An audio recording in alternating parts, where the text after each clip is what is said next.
Vacina Covid-19 em crianças, esse tema tem deixado muitas mães preocupadas, tem sido motivo de muitas dúvidas, e a gente convidou o Dr. Igor Queiroz, que é infectologista, presidente da Sociedade de Infectologia aqui do Rio Grande do Norte, para a gente trazer essa luz para essas mães, né, doutor Igor? Muito obrigada por estar aqui com a gente, para a gente esclarecer, para a gente falar de vacina, que é um tema tão recorrente nos últimos anos, né? E agora essa interrogação para as crianças, e as mães estão com medo, algumas estão com dúvidas. Vamos conversar sobre isso, que é importante, né, doutor Igor?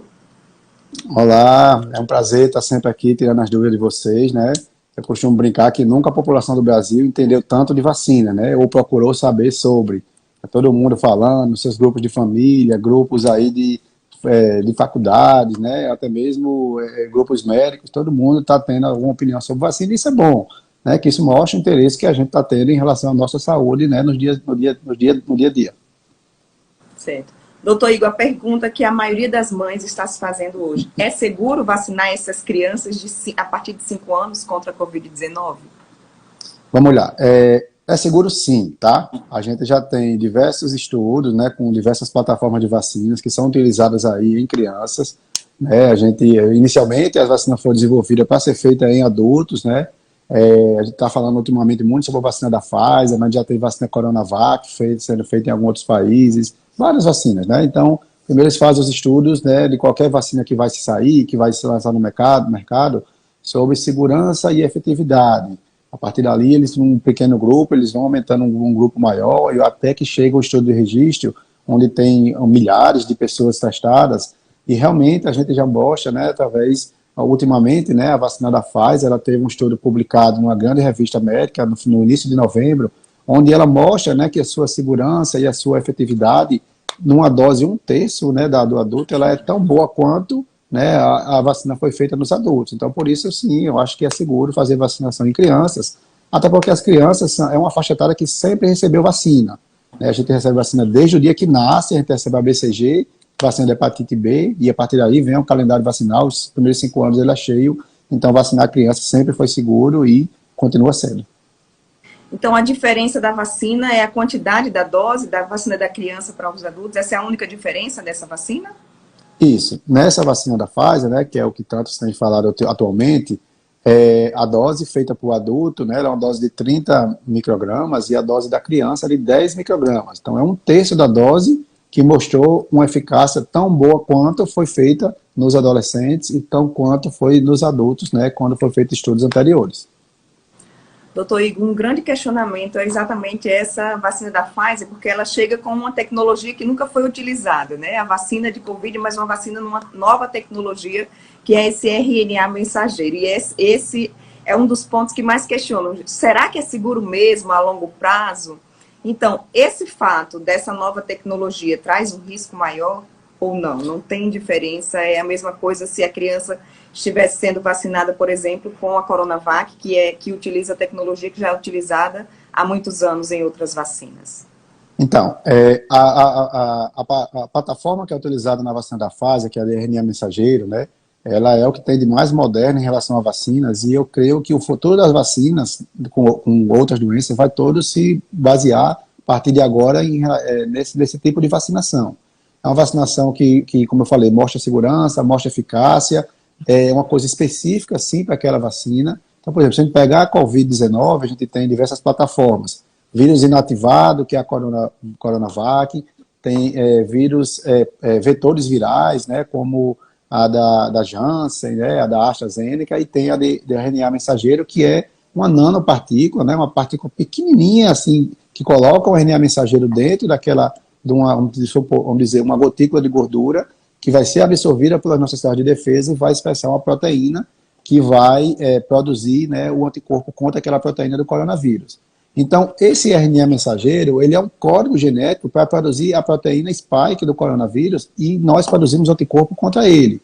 É como você dá uma receita para fazer um bolo da moça, não tem como sair um bolo de chocolate. A receita vai ser de um bolo da moça. Então, a receita vai ser da proteína spike, e a partir dali vai se formar um anticorpo contra ela.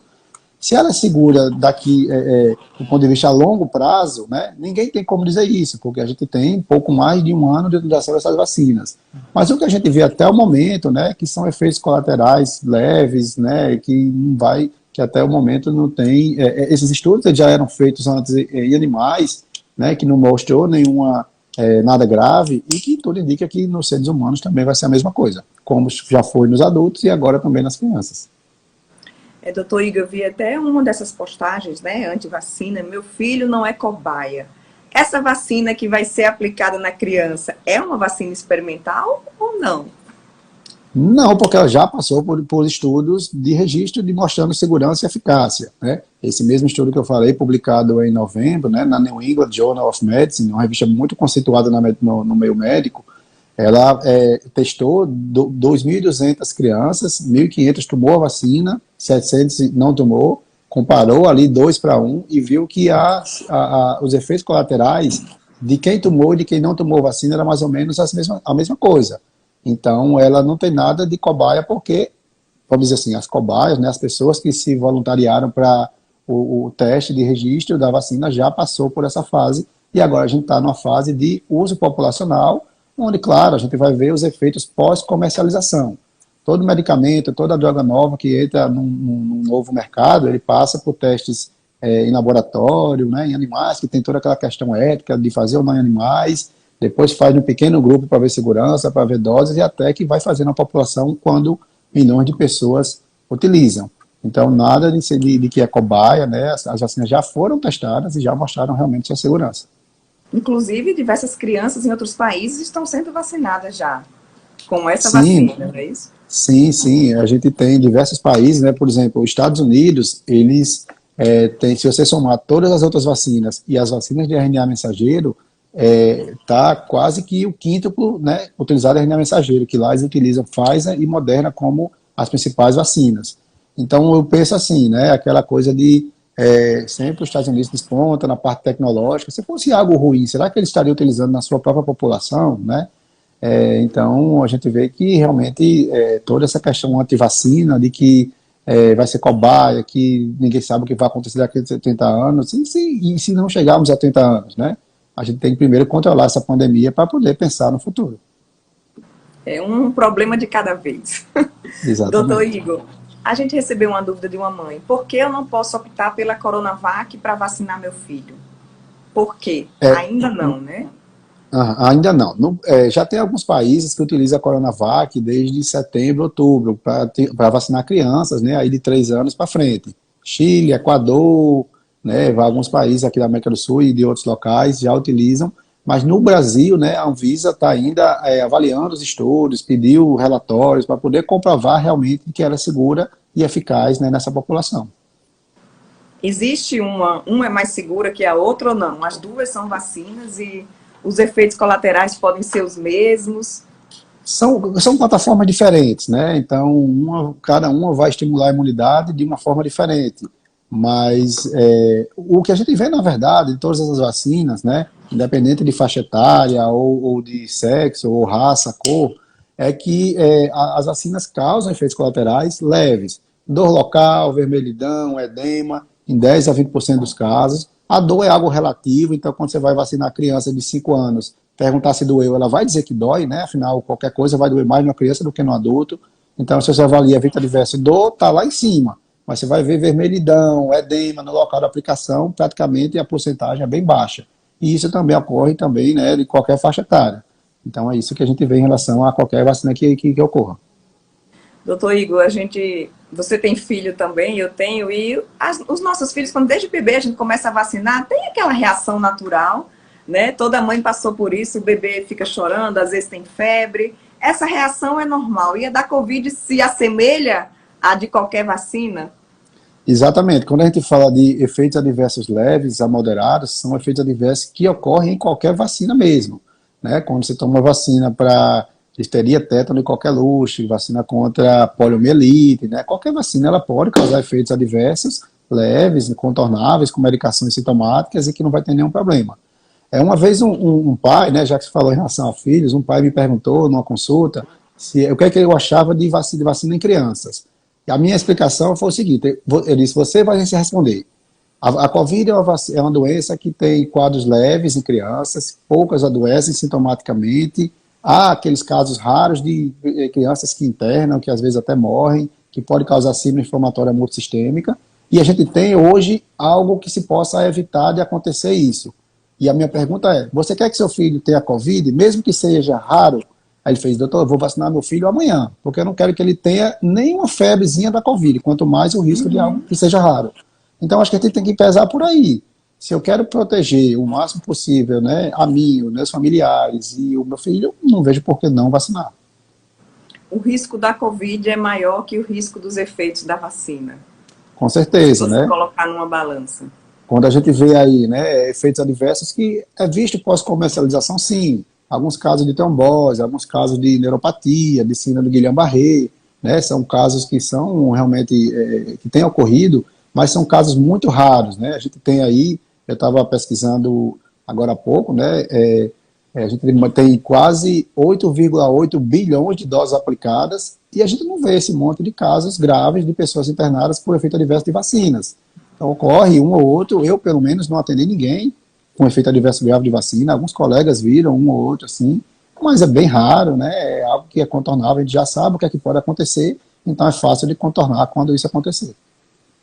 Doutor Igor, só para a gente concluir, eu queria que você falasse para os pais, né? Para os pais e para as mães que estão em dúvidas com relação a aplicar ou não essa vacina, a vacina de Covid-19 nos filhos, porque ainda não está liberada, ainda não começou, mas que quando começar, né, que a decisão seja pela vacina, que a gente está vendo aí que a vacina realmente mudou o rumo dessa pandemia, né?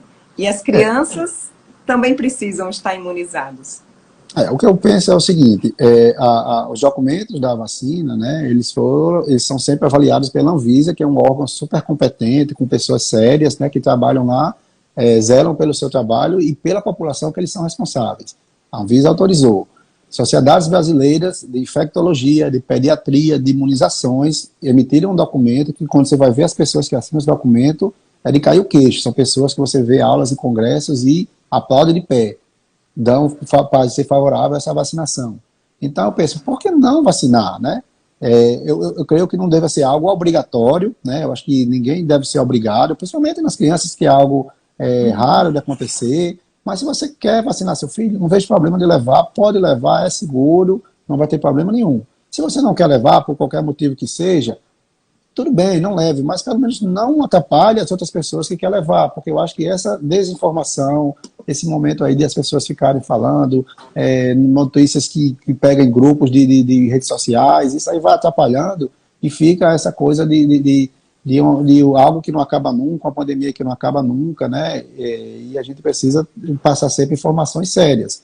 Então, respondendo a sua pergunta, o que falar para os pais? Se você confia na vacinação, se confia nas pessoas que estão testando aquilo lá, leve e vacine porque elas são seguras. Se você não quer, tudo bem, é o seu direito, né, de não vacinar, não vai ter problema nenhum.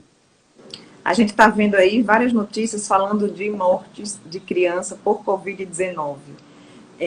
Aumentaram o número de casos nas crianças, doutor Igor, ou não? Aumentou sim, né? Quando a gente começou a epidemia de Covid, desde o ano passado, né, a faixa etária que tinha mais casos e mortes era aquela faixa etária a partir dos 60 anos. Até hoje ainda é a que mais morre.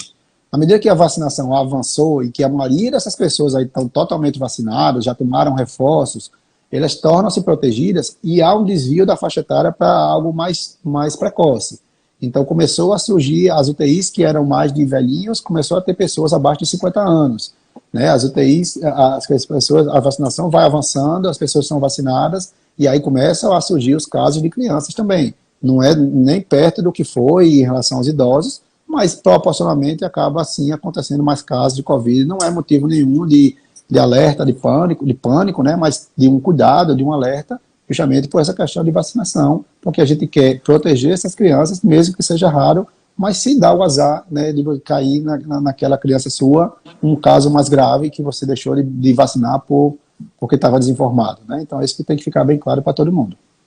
Ótimo. Obrigada, doutor Igor.